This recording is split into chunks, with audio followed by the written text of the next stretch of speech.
Hi everyone, welcome all of you. నా పేరు Shankar Reddy, faculty of sociology. రీసెంట్గా గ్రూప్ 1, గ్రూప్ 2, గ్రూప్ 3 రాసినటువంటి అభ్యర్థులు, సక్సెస్ అయినటువంటి అభ్యర్థులందరికీ కూడా శుభాభివందనాలు. అదేవిధంగా గ్రూప్ 1, గ్రూప్ 2, గ్రూప్ 3 ప్రిపరేషన్ కొనసాగించి లాస్ట్లో ఎగ్జామినేషన్లో హాల్లో సరిగ్గా రాయలేకపోవడం ఒకటి, వాళ్ళందరూ కూడా 1-2 మార్కులతో కావచ్చు, 10 మార్కుల తేడాతో కావచ్చు, కొంతమంది 15-20 మార్కుల తేడాతో కూడా చాలా మంది జాబ్ కోల్పోయిన వాళ్ళు కూడా ఉండొచ్చు. ఇది ఒకటి.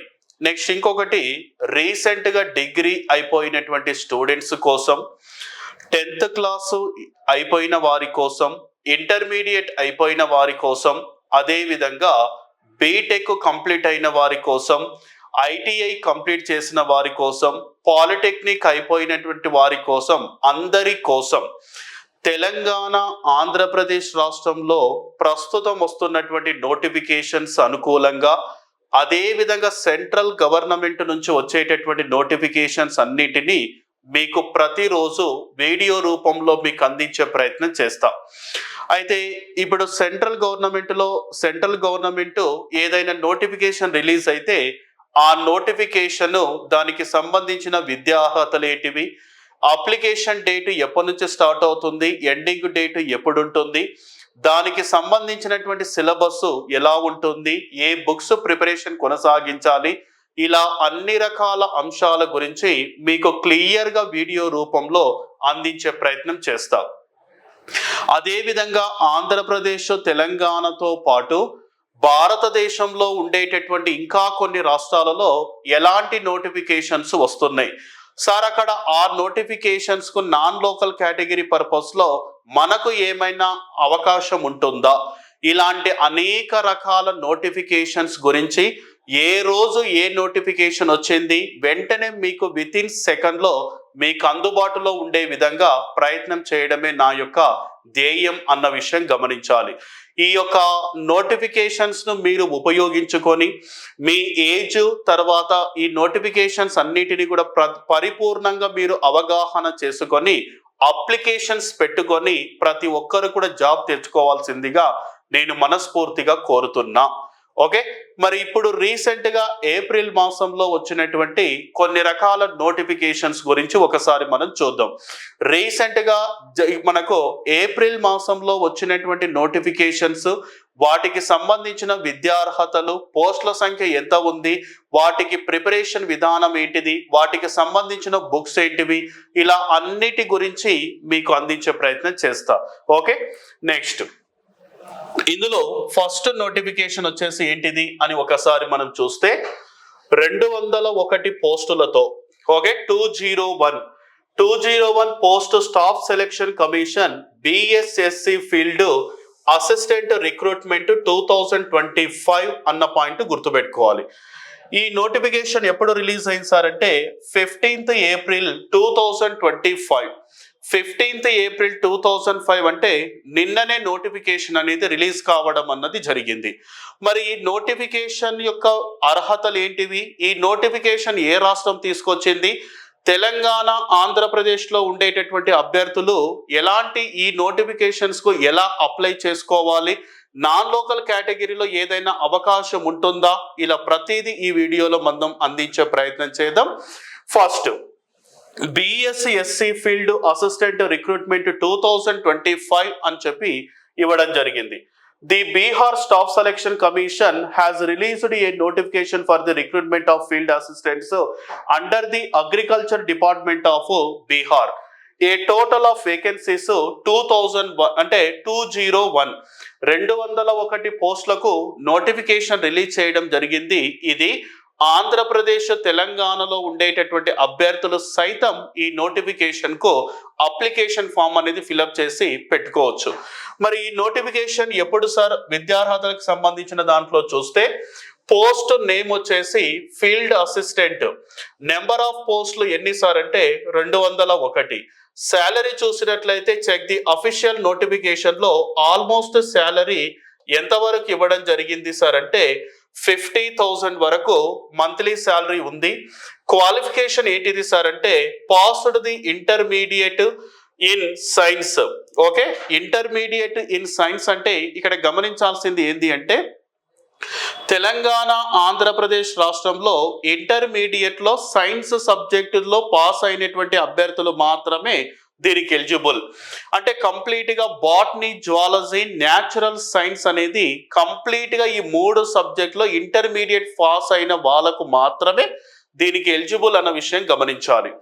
తర్వాత ఏజ్ లిమిట్ వచ్చేసి ఎంత సార్ అంటే 18 సంవత్సరాల నుండి అప్ టు 42 ఇయర్స్ వరకు, 18 ఇయర్స్ నుంచి 42 సంవత్సరాల మధ్య వయసున్న వాళ్ళందరూ కూడా ఈ పోస్ట్ కు అప్లికేషన్ పెట్టుకోవచ్చు. లాస్ట్ డేట్ ఎప్పుడు సార్ అంటే 21 మే 2025. అంటే ఇంకా చాలా సమయం ఉంది కదా.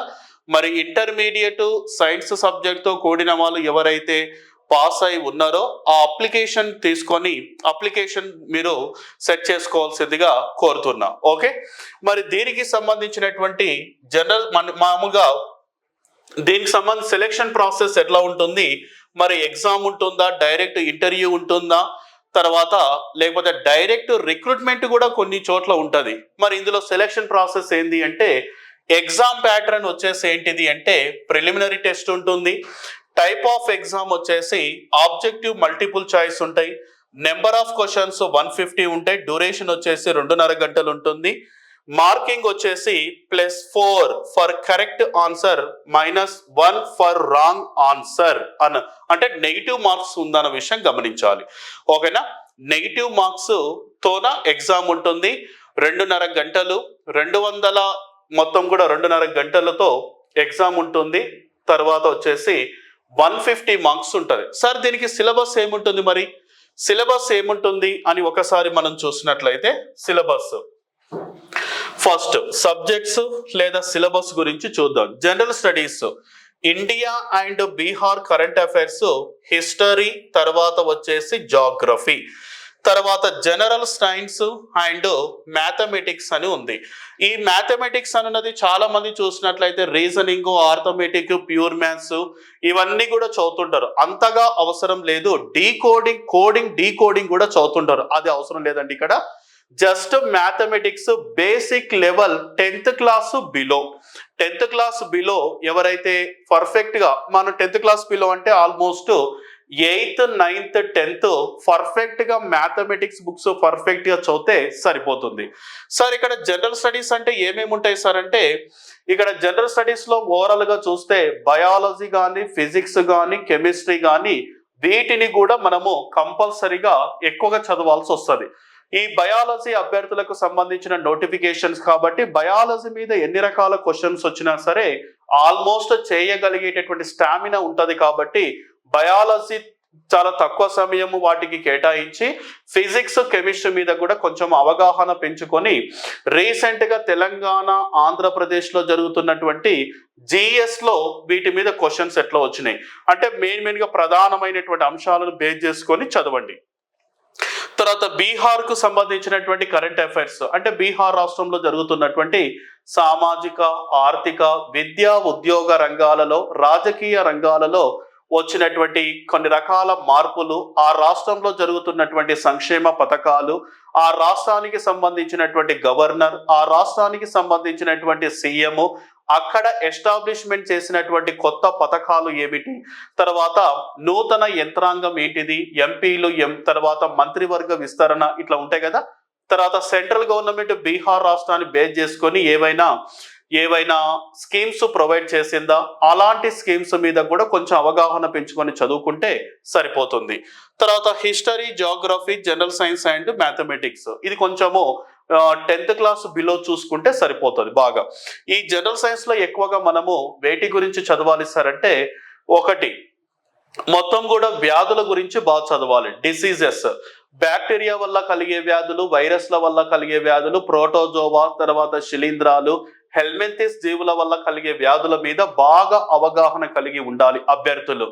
ప్రస్తుతం బాగా అంటే బాగా ఎఫెక్ట్ కలిగినటువంటి దాంట్లో బర్డ్ ఫ్లూకు సంబంధించిన అంశాల గురించి, తర్వాత ఎయిడ్స్ కు సంబంధించిన అంశాల మీద, కరోనా వైరస్ మీద అవగాహన కూడా ప్రతి ఒక్కరు కూడా కలిగి ఉండాలి. అంటే రీసెంట్ అప్డేట్ వర్షన్స్ మీదనే ఎక్కువ క్వశ్చన్స్ అడుగుతాడు. ఫస్ట్ వ్యాధులు అనుకోండి, తర్వాత సెకండ్ వచ్చేసి విటమిన్ల గురించి బాగా చదవాలి. నీటిలో కరిగే విటమిన్లు, క్రొవ్వులో కరిగే విటమిన్ల మీద కూడా కంపల్సరీ అవగాహన కలిగి ఉండాలి.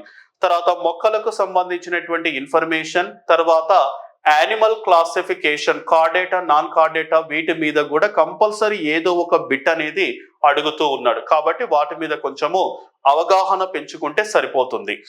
తర్వాత mental ability, reasoning, coding, decoding series అని కూడా ఇచ్చిండు. కానీ ఇక్కడ మ్యాథమెటిక్స్ 10th లోపల బాగా చదువుకొని తర్వాత అడిషనల్ గా రీజనింగ్ లో డీకోడింగ్, కోడింగ్ కు సంబంధించిన అంశాల మీద కూడా కొంచెం ఒక 5 to 10 మార్క్స్ వరకు అడిగే ఛాన్సెస్ ఉంటుంది.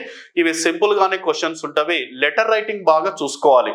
అంటే ఇక్కడ వీటి మీద క్వశ్చన్స్ అనేవి ఎక్కువ వస్తాయి. నెంబర్ సిరీస్ ఉంటది కదా, మొత్తం A నుంచి Z వరకు, మళ్ళీ Z నుంచి A వరకు, ఆ నెంబర్ ఎక్కడెక్కడ ఏది ఉంది, వాటికి సంబంధించిన అంశాల మీద కూడా క్వశ్చన్స్ అనేవి వస్తాయి. ఇది ఓవరాల్ గా దీనికి సంబంధించినటువంటి ఈ నోటిఫికేషన్ కు సంబంధించినటువంటి ఇన్ఫర్మేషన్. దీనికి సంబంధించిన వెబ్సైట్ వచ్చేసి మనము BSSCL అని కొడితే, మొత్తం బీహార్ స్టాఫ్ సెలక్షన్ కమిషన్ అని కొడితే మొత్తం నోటిఫికేషన్ క్రైటీరియా మొత్తం కూడా వస్తుంది. ఓకే, దానికి సంబంధించిన అప్లికేషన్ ఫామ్ దొరుకుతుంది. వాటిని మీరు అప్లికేషన్స్ కూడా పెట్టుకునే ప్రయత్నం చేయండి. ఓకే అండి.